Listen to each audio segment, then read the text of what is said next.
All right.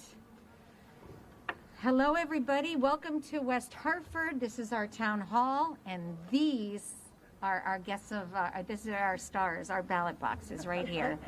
I want to, again, welcome you all. This is a really, really important day. This is a really important season, a very, very important week. Today is the last day you can register to vote until the day of same-day registration.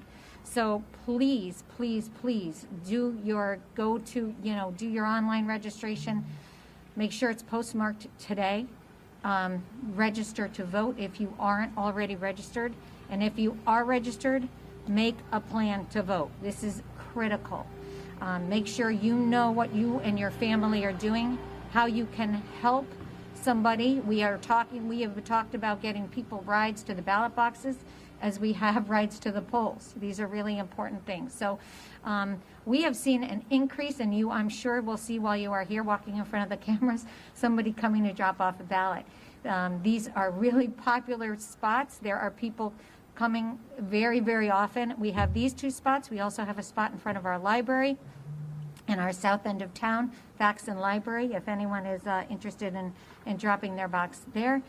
Really, again, critical places to drop the box. You can also drop your absentee application in here, but this time is getting late, and it's really important for you to make sure that you get that done right away, because the mail, we can't count on the mail and you getting your absentee ballot back. And if you do, don't mail it, drop it in the drop box. If you decide to go to the polls, you will hear from some of our esteemed guests how safe it is to go to the polls in person. So I am so grateful to have so many wonderful people here. Right now, I will start with our really hardworking, incredibly talented town clerk, Essie Libro. Thank you. The town of West Hartford is approaching 20,000 absentee ballots being processed, which I believe is second only to the city of Stamford. So far, we've received over 15,000 returned, and we do anticipate, we usually get a 90% return rate on our absentee ballots, so we're really hoping that we get that kind of return for this election. Since the election is Tuesday, mailing your application could be problematic if you're relying on the U.S. Postal Service. So we are encouraging anybody who needs an absentee ballot to please use the drop boxes. You can drop your application in there. We empty them multiple times a day, and we process the ballot usually within 24 hours. So please use the drop boxes, and then again for returning your ballot, use the drop boxes as well, because they need to be returned by 8 p.m. on Election Day. Thank you. Thank you, Essie. Thank you, Essie. We are in good hands. I also want to introduce our Registrar of Voters who are here, Beth Kyle and Patrice Peterson. Really thankful for also their incredibly hard work. So, yes, round of applause. I also know our Corporation Counsel, Dallas Dodge, is here. Hello, Dallas. I'm going to introduce Commissioner Gifford. Commissioner Gifford has kept our state healthy and safe, and we are so grateful for all of her hard work. Commissioner? Thank you very much, Mayor. Good morning, everyone. Good morning, Governor and senators, representatives, and the hardworking workforce of the town of West Hartford. Thank you very much for all you've been doing to make our elections safe this year. I want to start by saying a couple of thank yous and then explain why the Public Health Commissioner is at a press event talking about voting. First of all, I'd like to say thank you to all of the people who have stepped up to be poll workers this year to make this a safe voting experience for everybody in this very challenging time. Thank you to all the town clerks and registrars of voters around the state who have been working so hard to make this a safe election. To Governor Lamont, to Lieutenant Governor Bisowitz, and Secretary of the State Merrill, thank you very much for making voting during a pandemic as safe as it can be for the residents of Connecticut. So just a couple of words about why I'm very pleased to be here to talk about the public health impacts of voting. To let everyone know that if you're not able to vote in advance, as the mayor was just describing, we've been working very hard to make in-person voting safe this year. If you can at all, do the things that the mayor was describing to vote early. I highly encourage you to do so. But if you need to come to the polls on Election Day, it is a lot of steps have been taken to make sure that will be as safe as it can be. The busiest time at the polls is first thing in the morning and at the end of the day. So if you can, plan to come midday when there will be fewer people queuing up to vote. If you're not feeling well on Election Day, please don't come to the polls. That would be the one exception. Good timing.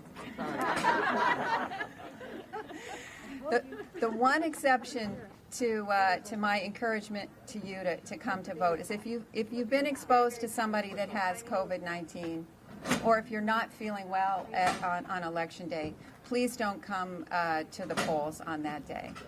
But otherwise, we will be observing the same types of precautions that we've been talking about since the beginning of this pandemic, encouraging people to be keeping 6 feet distance. Please wear your mask. You'll be required to wear a mask if you come into an interior polling place. Bring your hand sanitizer with you.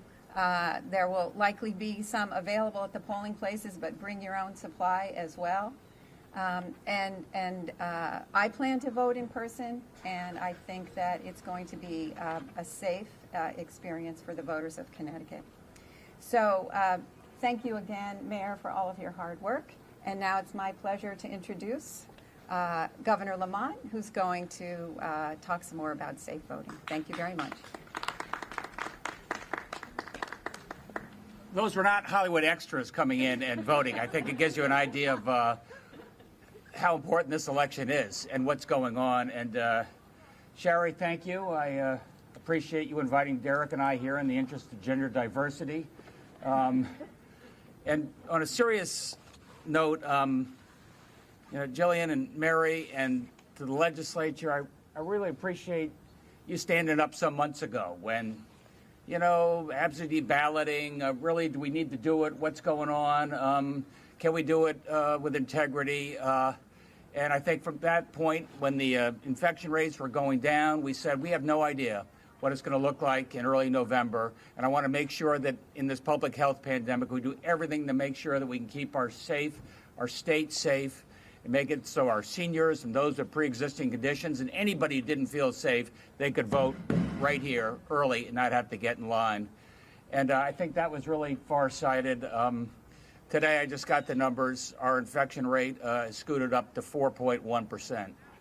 Another, I think it's 22 hospitalizations. That's not unexpected, but it still wakes you up like a cold shower. It's the highest numbers we've had since very early June.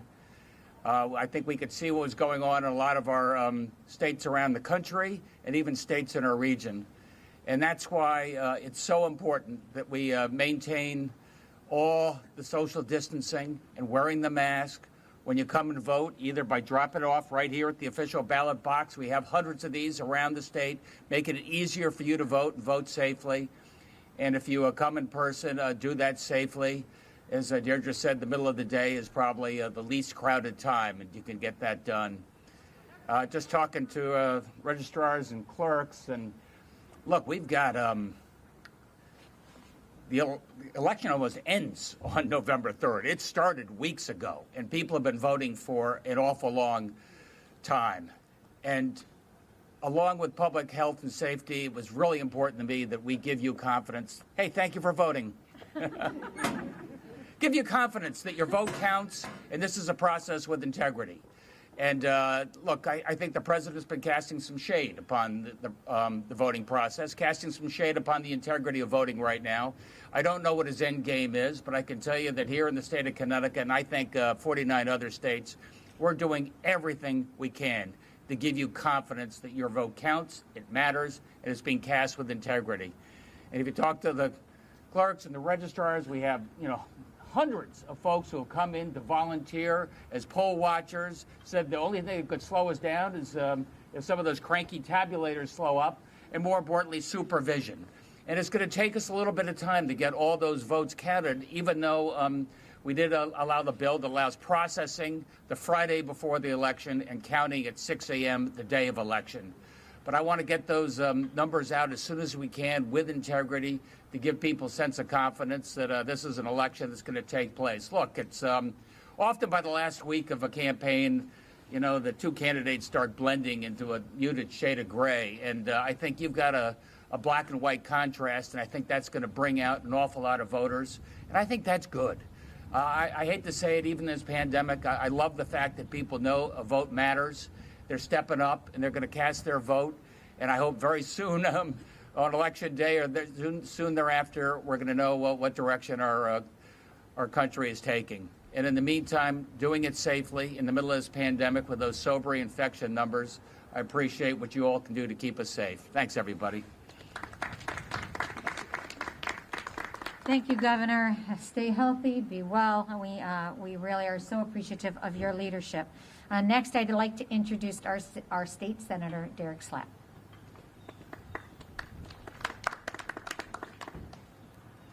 Hey, thank you, everyone. I want to thank the governor and the Secretary of State, our local officials here, SE, of course, our town clerk, and our registrars and voters for working so diligently to make sure that things are going to go off without a hitch.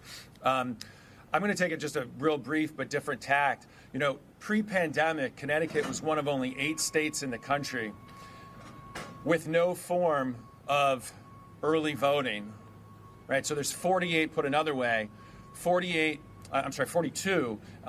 states in the country has some form of early voting or mail-in voting pre-pandemic.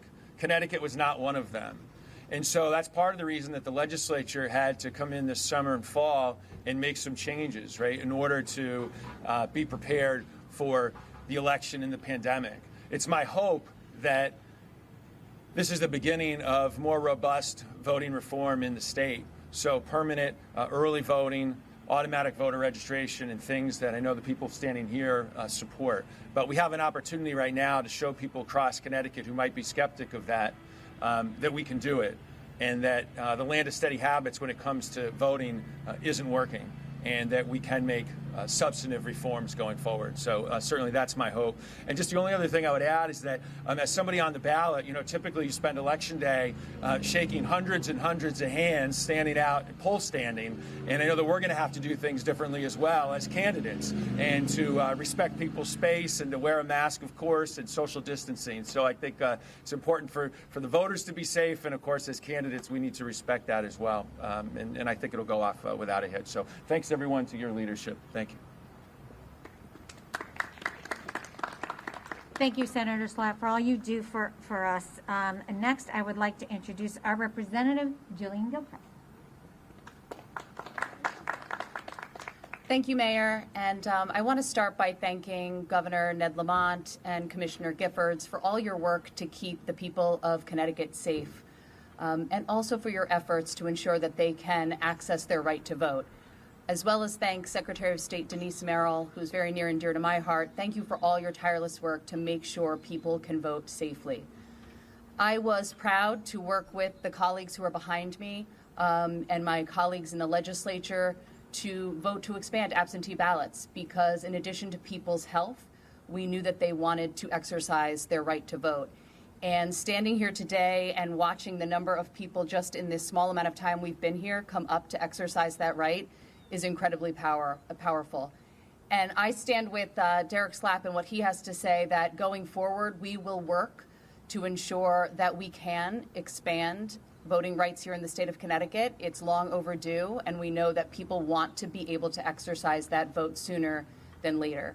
I want to wrap it up by thanking our town officials for their incredible work to ensure that this process goes smoothly. And so I would urge those who are listening and watching, please exercise your right to vote. This is an incredibly important election. I have the privilege of teaching students ages 18 to 22. And I am so encouraged that young people are turning out like never before. And so please exercise your right to vote. It's safe and accessible. Thank you.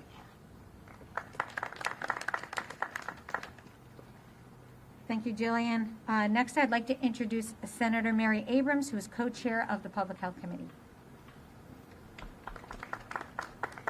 Good afternoon. It's been a very incredible experience running for office during this time, and people are excited to exercise their right to vote. People know how important it is, and I've never been prouder to live in this state.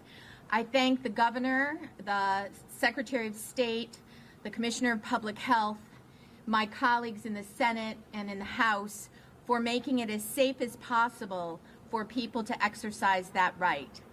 I would also like to take a moment to thank our local officials, the people who are really making this all happen, the local departments of health, the local voter registrars, the city clerks. Those are the people that are really taking what we are telling them is in the best interest of science and experts and putting it into action. And I thank them very much for their work. And I thank all the people in Connecticut for staying safe. Wear your mask, wash your hands, and watch your distance. Thank you. Thank you, Senator. And then we have one more senator who's going to say a quick thing, and then we have the woman doing all the work, our Secretary of State, Denise Merrill. So we're going to start with, actually, Senator Flexer, who has a little package with her. Good afternoon, everyone. We're thrilled to be here today. This is my daughter's first press conference.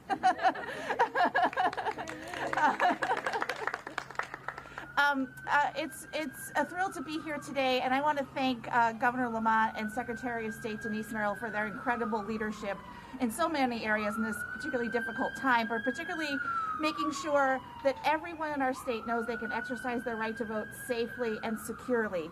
With these ballot boxes here, Secretary Merrill really did an incredible job of planning for this year's election and ensuring that everyone can exercise their right to vote safely in the coming days and leading up to Election Day next week. As some of my colleagues have said, it's been an unusual time to be running for office, and it's an unusual way to be participating. But this is a pattern of a change that needs to come.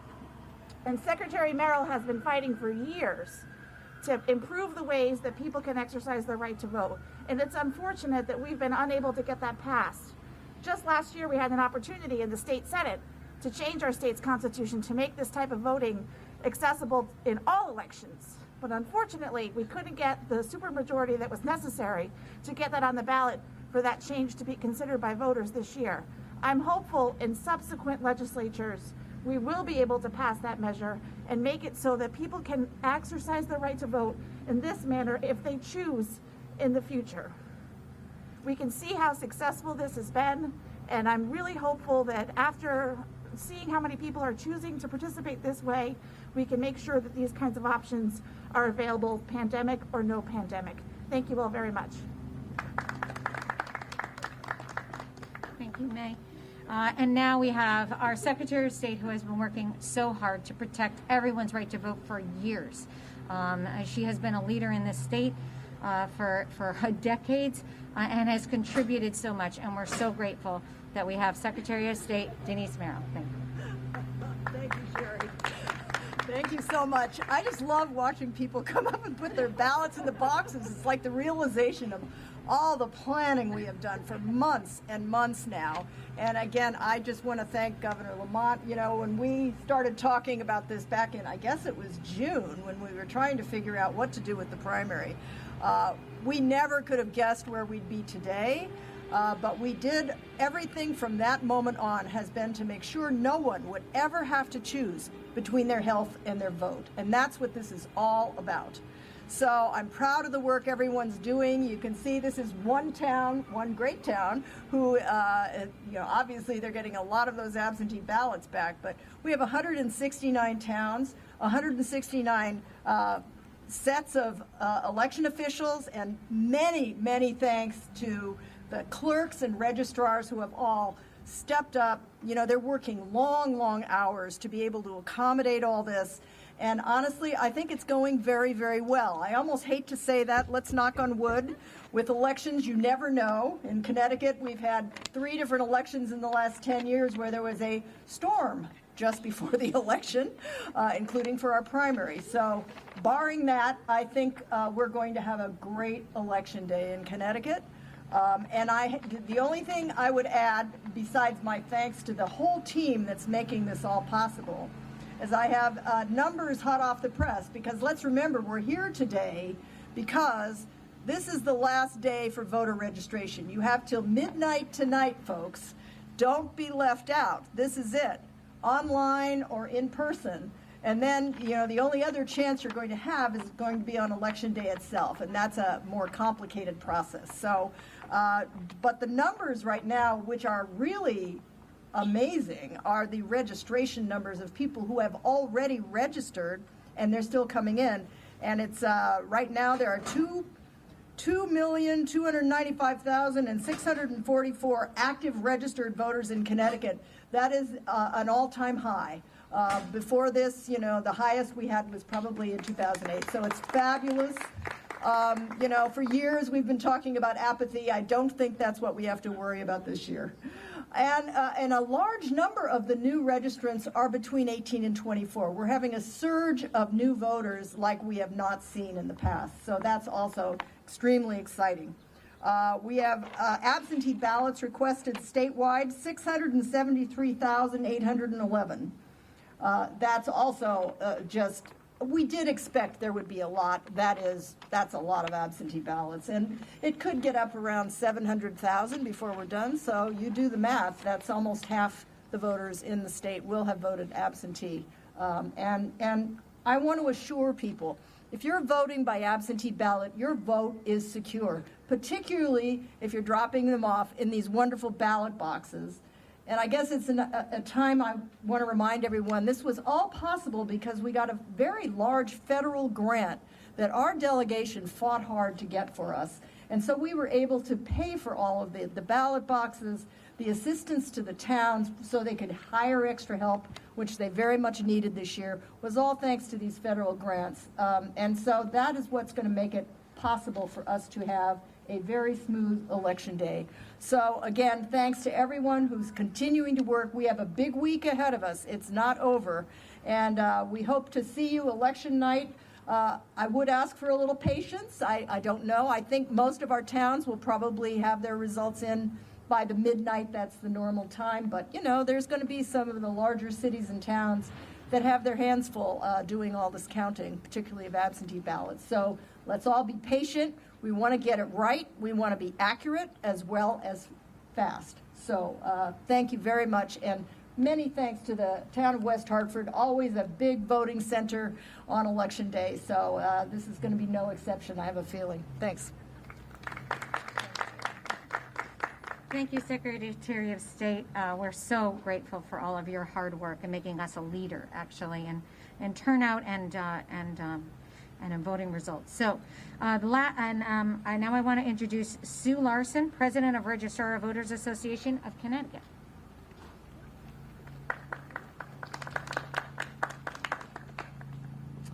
Thank you all. I am glad to be here to talk on behalf of the registrars. We're excited. We're busy today, registering people, phone calls galore, with people making sure that they are registered and that they are registered in the right location. So when they do go to the polls on November 3rd, they go to the right locations, and it's a simple process for everybody. So while I say that today we're really busy with registrations, tomorrow we're going to be back working on the polls and making sure that all the polling locations are clean, safe, and our poll workers are taken care of. The Secretary of the State's office has provided every single polling location with what we call the PPE kit, which is our facial masks, gloves, hand sanitizers, equipment for our AVS machines. We've got everything covered as far as PPE is concerned. So we're hoping that the voters will feel safe, that the poll workers are there, they're healthy, and they're wearing the proper equipment. We also will be, most of our polling locations will be offering masks to those that don't have them. We'll have hand sanitizers for the voters that come through. A lot of the locations are doing simple things like disposable pens, one-time use pencils, that kind of equipment to make sure that everything is safe. There's also cleaning that's going to be done on a regular basis unless you're doing something a little differently. I know some of the towns are using placemats for every privacy booth so that each voter knows that that privacy booth is clean and sanitized. So we're doing everything we possibly can to make it easy and safe for the voters. Thank you. Thank you, Sue. I appreciate all your hard work as well to make all of this happen. That's the end of our guests, and some were coming and going, and many of our residents who came and voted. That was a great visual to see the incredible enthusiasm in the town of West Hartford for voting throughout the state, and I'm sure the country as well. So everybody be healthy, be well, and let's get through this election day all safely and exercise our right to vote. Go vote. Thank you. What about the rules regarding mask wearing in polling places? Thank you. So, Sue or Secretary of State? I mean, what are some of the other protocols besides, there's going to be hand sanitizers and disposable pens? Right. Yes. So question has come up about whether or not someone without a mask would be allowed into a polling place. We, by law, cannot refuse anyone their right to vote. However, we are, shall we say, strongly encouraging people to come with masks. If they don't have one, as Sue just said, many will be offered one if they have forgotten theirs. But if they're absolutely insistent that they cannot or will not wear a mask, we will make some accommodation for those folks to make sure that they are not disenfranchised. So, for example, and there's a number of options depending on the polling place. Some of them are not large enough to offer, for example, a completely separate space. But let me just emphasize, no one will be allowed to endanger someone else's health. And so, as it is, some of the other protocols that haven't been mentioned, for example, it'll be very similar to what you see in the supermarkets. People will have to stand 6 feet apart in line, and there will only be fewer people allowed in a polling place at one time.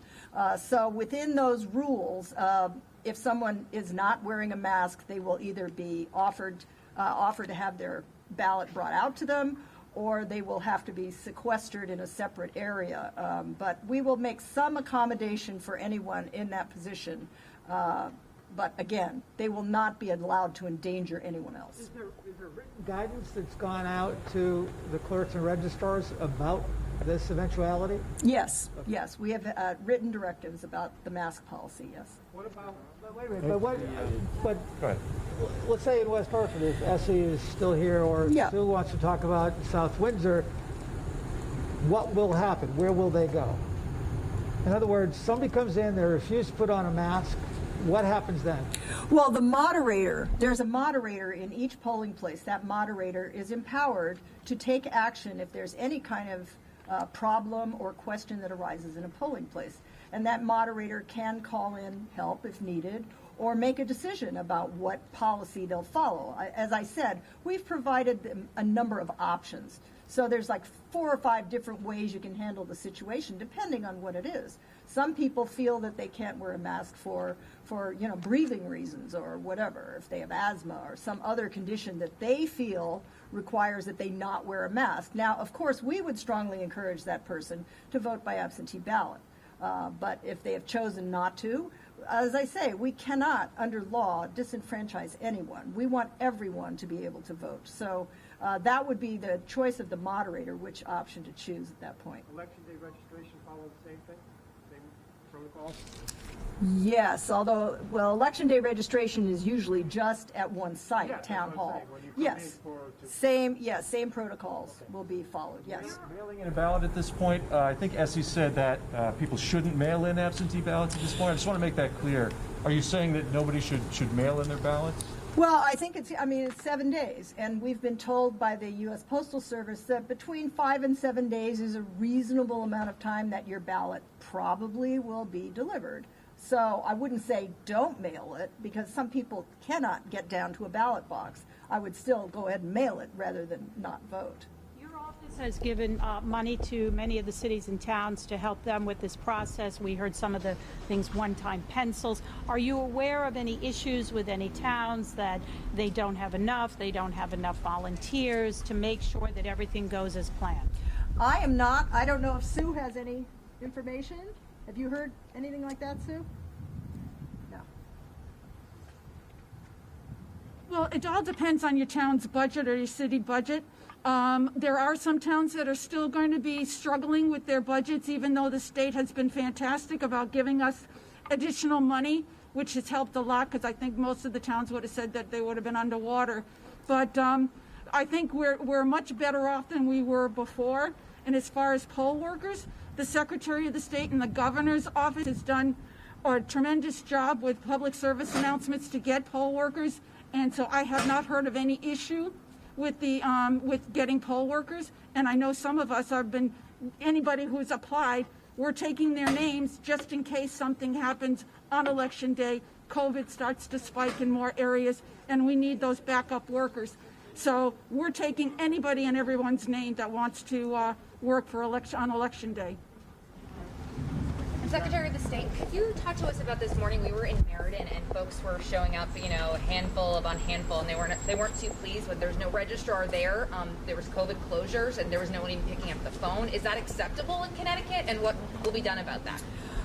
No, it is not acceptable. This is the one day of the year that registrars are required to be in their office by law, and we just heard about the fact that apparently the Meriden office was closed this morning, which is not acceptable. So right now, I don't know if it's been resolved, but we are certainly looking into it. That's the other question that I had following to her question, and that is because some town halls are closed, some towns are requiring that you register in other locations. Is that complicated for a lot of voters because they're used to going to their town hall? Well, that's not ideal, obviously, but nothing about this election is necessarily ideal. So if it's a reasonable way to accommodate people registering to vote, then I think it would be acceptable. From what I understand in the Meriden situation, there was no notice, there was nothing on the door saying do something else. They were telling people, I guess, to put your registration under the door, is my understanding. So we're looking into it. Obviously, as I say, it's not ideal, but we don't know if they'd made other accommodations. It doesn't seem like it right now, but we're looking into it. And for those voters who did show up and were like, what do I do? What do you say to them, and where do we go now? Well, I understand I think there was an accommodation made. I don't know. Right, there were voter registration cards, I guess, put outside, and they were told to slide them under the door. So that's an acceptable form of registering to vote. So we're not sure yet exactly what that means. Well, what if you're a first-time voter and you got to show some form of ID? What do you do then? Right. No, it's definitely not acceptable, as I said. And I don't know what we're going to be able to do to accommodate it, but we will do it quickly. And I think they're working on it right now, is my understanding. They're trying to locate the registrars and let them know they need to come into the office. And then additionally, the Connecticut State Voter Project, they sent mailers to some people's homes that we've heard about. It includes their voting history and, if they voted in the past. Is that voter intimidation, or is that, questionable in your opinion? Just different. We hadn't heard anything like that. Right. This is a group that's doing this. We just heard about it today. That is all, by the way, public information. So there's nothing untoward, I guess, about them having that information. Whether or not it spills into voter intimidation, I guess we'll have to refer it to election enforcement and see what they say about that. It apparently, from what I understand, it says something like, oh, your neighbors know, or people are noticing that you have not voted or you have not registered to vote, or something like that. And it's creepy, I would grant you that. I don't know if it actually constitutes voter intimidation. Are you satisfied, speaking of voter intimidation, that the system of what are they called? They're not poll watchers. Remind me. Unofficial checkers. Intimidation captains. But right. Are you satisfied that that system is in place? That the registrars have one and only one from each party, and that they know how to interact, and that they're not going to be intimidating voters?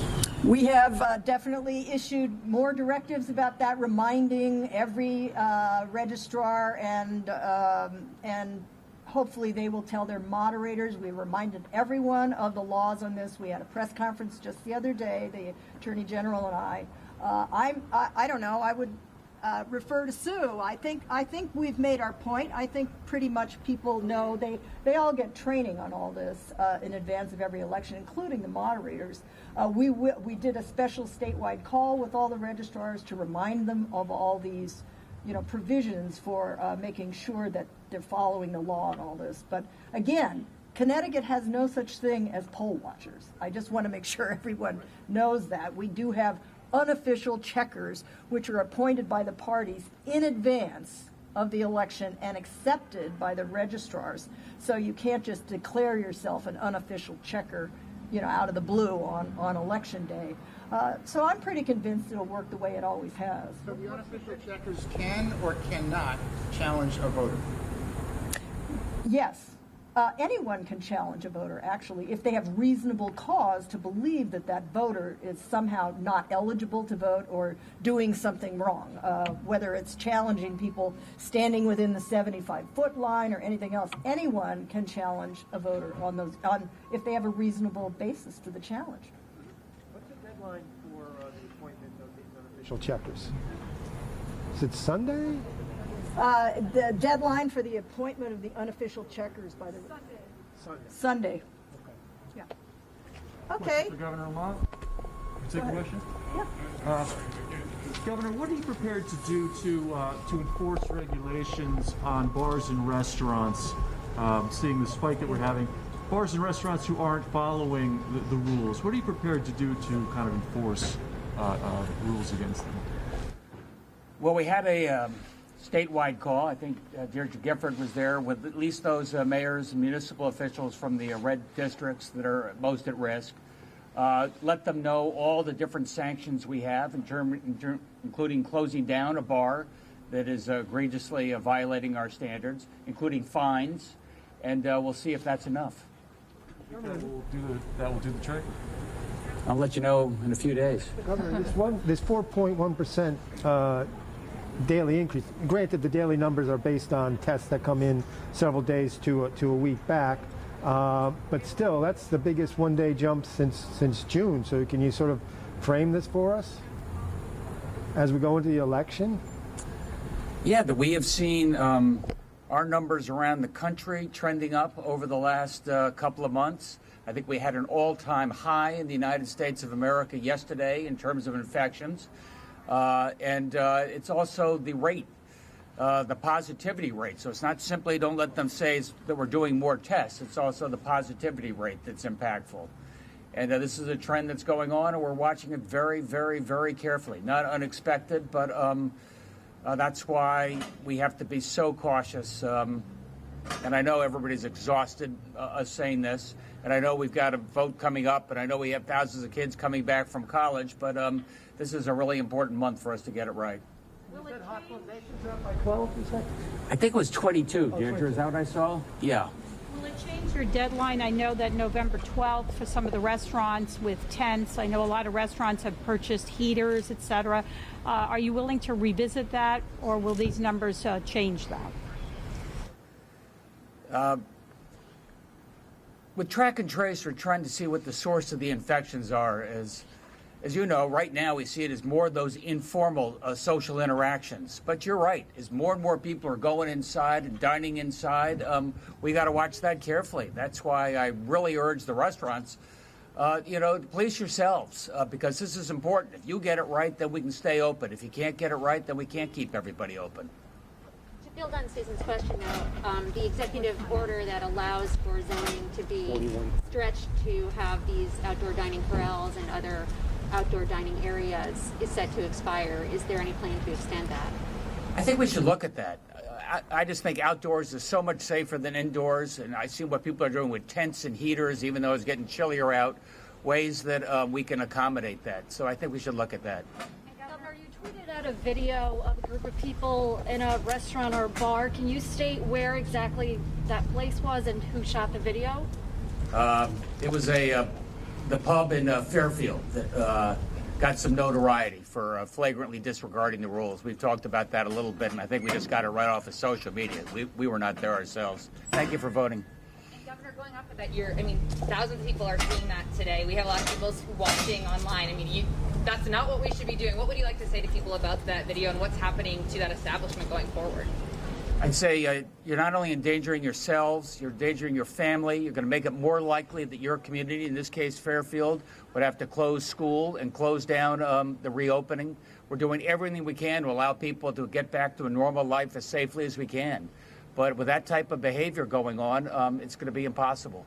And that's a local jurisdiction. The Bridgeport will enforce any issues with that pub. Is that right? That's right. At this point, that's how we're doing it. And so far, it's working. I mean, they came down pretty hard. They issued a fine, and they did close down, at least on a temporary basis.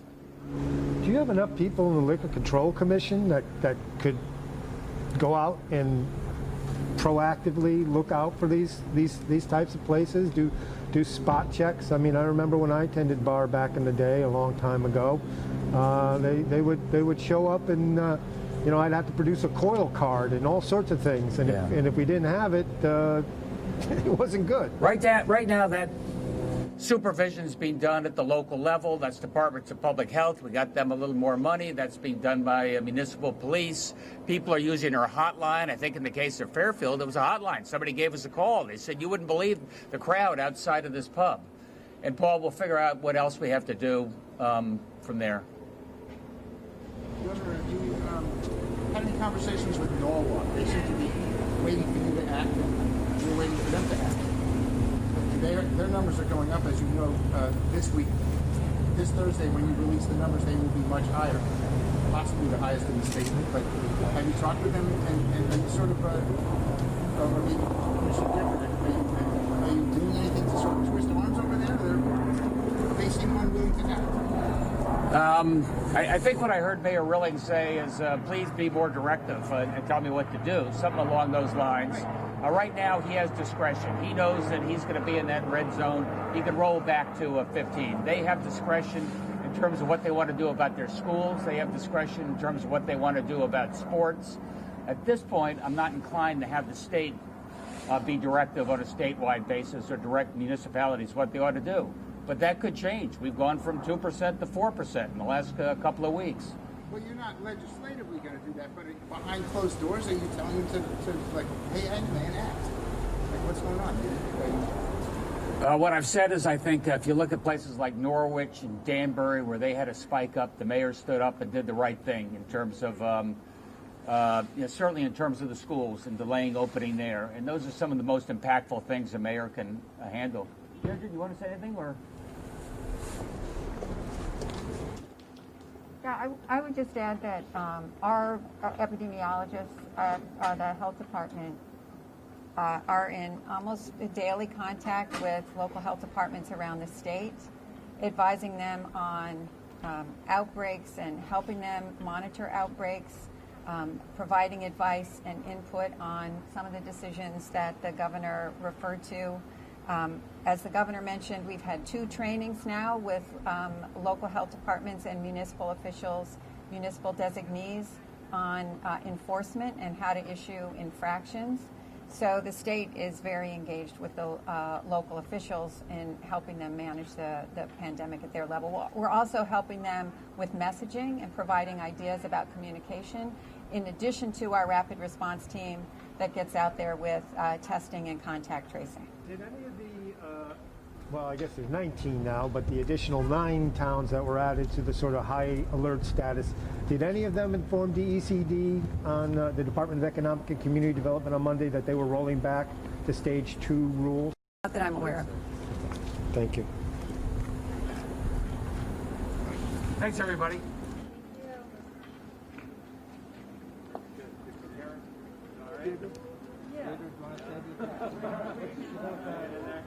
Yeah. Thank you.